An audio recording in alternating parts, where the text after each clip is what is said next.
Tebboune lutte anti-corruption, l'Algérie a récupéré 22 milliards de dollars.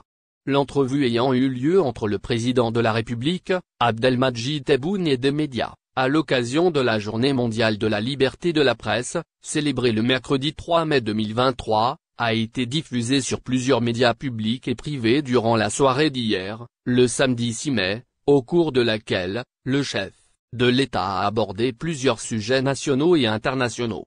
Après avoir passé en revue l'état de la presse et des médias en Algérie, Tebboune est revenu une nouvelle fois sur la récupération des biens et de l'argent pillés en Algérie, en affirmant que plus de 22 milliards de dollars ont été récupérés jusque-là par le gouvernement.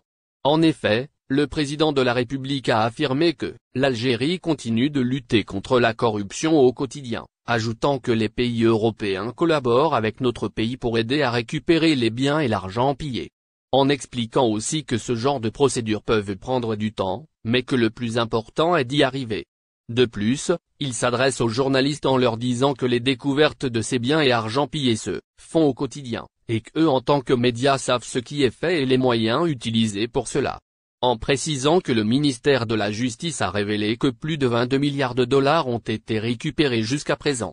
Tebboune affirme que l'Algérie ne compte aucun journaliste en prison. En outre, le premier sujet abordé lors de cette entrevue a été les médias et la liberté de la presse, en Algérie. Dans ce sens, Abdelmadjid Tebboune a affirmé que le classement de l'Algérie par Reporters sans frontières, RSF, est une calomnie.